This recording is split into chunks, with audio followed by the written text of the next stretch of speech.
Voltamos ao debate sobre os projetos dos novos portos e os impactos ambientais que eles podem trazer para o litoral do Espírito Santo, principalmente sobre o turismo. Bem, nós estávamos falando, o Mário Petrocchi colocou muito bem o telespectador, uma visão do turismo aqui no nosso estado, colocando como ponto focal o Guarapari, que é um grande difusor do estado, foi o que colocou o estado na rota do turismo nacional, né, que está agora nesse momento de estagnação e merece realmente um esforço concentrado nesse sentido, entre governo, sociedade de uma maneira geral. Por um outro lado, a gente vê esses projetos de portos, e os portos eles têm impactos ambientais. João Batista, você pode colocar um pouco para a gente que tipo de impactos que um porto traz e quais as preocupações com esses pacotes de portos que estão sendo colocados? Perfeitamente. Bom, os portos eles trazem impactos de duas ordens de grandeza, né, que podemos dizer assim, impactos permanentes, são aqueles que não mudam mais, que não tem como a gente voltar mais atrás depois que eles são implantados, e os impactos temporários, né, tanto do ponto de vista socioeconômico quanto do ponto de vista ambiental, né, de biodiversidade ou da biologia, né, os impactos permanentes, né, desses que eu vou me ater um pouco, eles não permitem mais que nós voltemos a uma condição anterior, né, sem os portos. Sim. Quais são eles? Bom, os portos eles necessitam de uma manutenção permanente de dragagens, operações de dragagens, né? Essas são, talvez que a gente possa dizer, as mais impactantes, porque, né, você vai retirar uma camada de sedimento para permitir que o calado dos navios atraque, né, nos portos. Então você retira aquele sedimento que está ali embaixo e você deposita ele em outros lugares chamados de bota fora. Essa retirada de sedimento e deposição em outros lugares soterra o ambiente marinho naquela região. Então ele sobrepõe uma camada de sedimento que sobrepõe completamente recifes ou couraças lateríticas, no caso do nosso estado, que a gente tem muito, né? E outros ambientes como bancos de rodolitos e tal, necessários para a manutenção da vida marinha. Além desse processo de dragagem, toda intervenção no mar, ela causa um efeito nas correntes marinhas, né? Então, esse efeito nas correntes reflete também um efeito na dinâmica sedimentar da praia. Ou seja, a praia que recebe sedimentos, a areia da praia, né, ela pode ficar prejudicada pela implantação de um porto. E um exemplo claro disso é até a praia de Camburi, né, Sim, em que a gente conhece muito bem. Uma foto aqui do porto de Tubarão e da praia de Camburi, de uma maneira geral. Isso. Aqui para os telespectadores entenderem um pouco. A gente pode perceber que a nossa corrente predominante é uma corrente que vem, né, de norte para o sul. De lá né? para cá. Isso, então ela desce aqui. Nesse movimento de correntes marinhas descendo, o que causa é um retorno da água dentro da baía, né, essa baía de Vitória, a água retorna e ela volta. Então faz esse movimento contrário aqui na praia. Esse movimento de correntes faz com que o sedimento que vem pelo canal da passagem faça uma volta de sul para o norte, aqui na praia de Camburi. Com a dinâmica marinha, né, a dinâmica de ondas, né, atuantes aqui, esse sedimento é retirado da praia e ele é depositado numa região que a gente chama de antepraia. Né? Isso acontece sazonalmente, de acordo com maior intensidade de ondas, né, esse sedimento é retirado da praia e depositado numa região chamada antepraia. Com a implantação, né, com a intervenção portuária, a gente tem dois tipos de movimentos. A corrente que volta, essa corrente que faz essa volta, ela passa a ter um prejuízo na volta dela aqui, né, e a atuação das dragas, né, nessa região de antepraia retira esse sedimento que sazonalmente voltaria para a praia e ele é jogado na região de Bota-Fora. A gente tem, então, um déficit de sedimento, do balanço sedimentar, a gente cria um déficit na praia. E o que acontece? A praia vai perdendo o sedimento e o pessoal fica falando, ah, o mar está avançando, o mar está subindo. Não, não é isso. O mar não está subindo, mas é a praia que está perdendo areia. Né? Então, aqueles PIAs, aqueles investimentos públicos, foram decorrentes da intervenção aí nas correntes marítimas. Aqui o PIA de Iemanjá, Você aqui poderia... o que a gente tem que fazer para equilibrar novamente esse balanço sedimentar? Como a gente tem uma região que ela retira o sedimento do sistema, a gente tem que de alguma forma repor ele.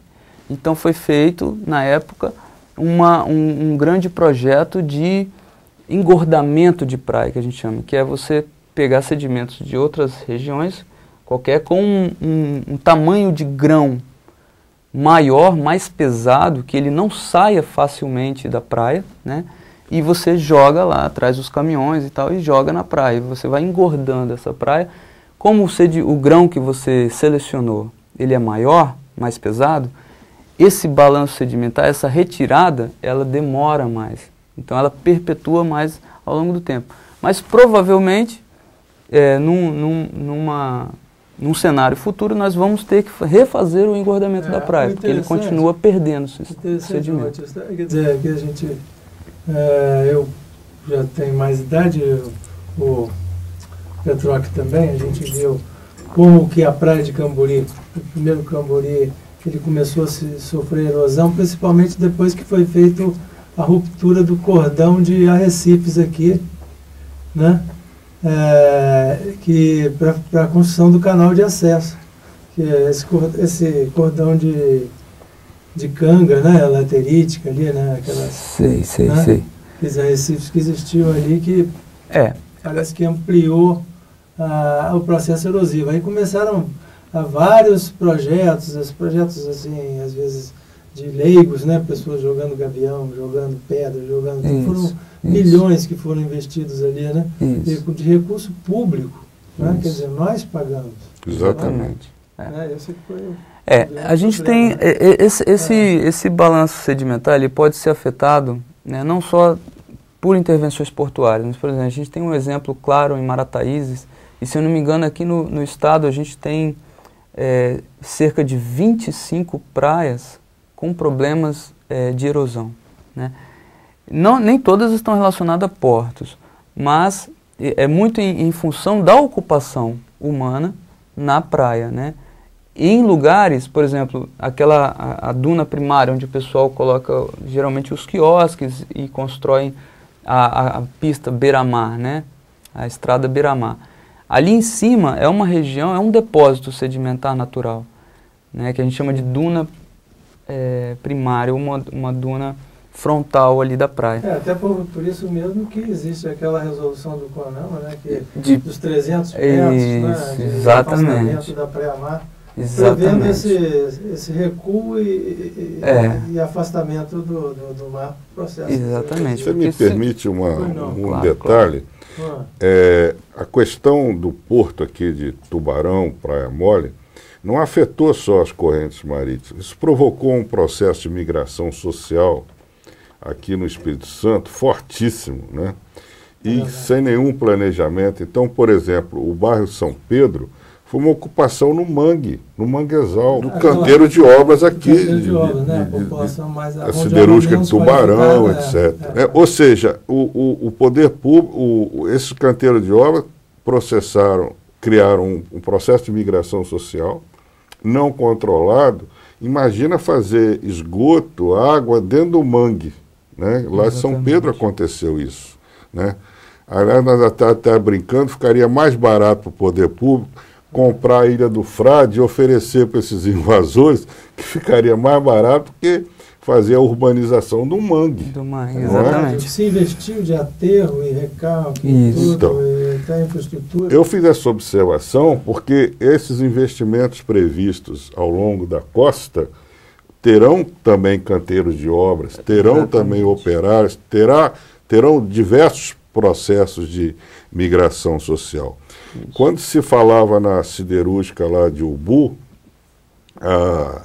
pelo número de empregos que seriam necessários no canteiro de obras, eu fiz uma estimativa, né, que teria um processo de migração lá em torno de 40, 50 mil pessoas no total, né? Porque são os operários, mais a família. Ora, Anchieta tem 20 mil habitantes. Guarapari já tem favelas. Provavelmente haveria impactos em Anchieta e aumentariam as favelas em Guarapari. Então, o que eu vejo, que me preocupa, é que o Espírito Santo está sendo negligente em olhar o seu território e buscar a otimização das suas potencialidades. É claro que nós precisamos de portos, mas tem que ter uma análise, que você já falou em programas anteriores, uma análise ambiental estratégica, econômico-estratégica, para que a gente possa otimizar os ativos do Espírito Santo, que são limitados, não são infinitos, para que gerem o melhor retorno possível para a nossa população. E será que fazer 9 portos é o melhor retorno? É o melhor aproveitamento? Extirpando o turismo dessas regiões? Será que não existe um processo inteligente de convivência das nossas potencialidades para gerar mais emprego, mais renda, arrecadar mais impostos? Não é? Esse posto de água profunda que já tem em Praia Mole, por que não, né? Usar o que já existe. Essa é uma questão chave, né? Por exemplo, dentro do pacote estavam previsto um superporto, né? Um superporto, ele é denominado assim, para receber os maiores navios já fabricados no mundo, né? Navios que não conseguem, por exemplo, entrar no canal da Baía de Vitória. Da Baía de Vitória. Mas esse superporto, então, ele estaria previsto ou para a região de Praia Mole, ao lado aqui do Porto de Tubarão, ou para uma região da Ponta da Fruta, né? Na grande Ponta da Fruta ali, Interlagos, Ponta da Fruta e tal. Essa região aqui de baixo, né? Barra do Jucu, bom, Ponta da Fruta. Então ficaria nessa região aqui um superporto, né? Do ponto de vista socioeconômico, turístico e ambiental, utilizar essa região aqui, que tem um complexo lagunar na região continental e na região marinha, você tem uma série de recifes, inclusive Guarapari é anexo a essa região aqui, né? E os recifes de Guarapari têm influência aqui, as 3 ilhas estão logo abaixo. Aqui já é uma ilhazinha de Ponta da Fruta, né? Mais para baixo um pouco. Inicia Paulo César Vinha, aqui está as 3 ilhas, né? Então, toda essa região existem recifes e é chamada a atenção mundial para a biodiversidade de peixes recifais nessa região. Então, a gente tem aqui um tesouro importante em nível de oceano Atlântico Sul, né? E quer dizer, a gente criar um superporto, independente da demanda, mas atingindo um potencial turístico dessa região, porque são praias bonitas, né? Então, e aí quando eu estava falando do impacto permanente, é que depois que se cria o porto, você tem uma geração de empregos dessa ordem maior, bem maior, e depois da fase de construção do porto, isso cai no mínimo 50% para os operários que vão ficar efetivos no porto, né? Então você cria um déficit de pessoas. É maior, mas eu digo isso o mínimo porque varia, né? Varia de acordo com a dimensão do porto, o tipo de obra. E o que acontece? Essas pessoas, elas fixam moradia na região. Nós vamos a um último intervalo e voltamos para o próximo bloco.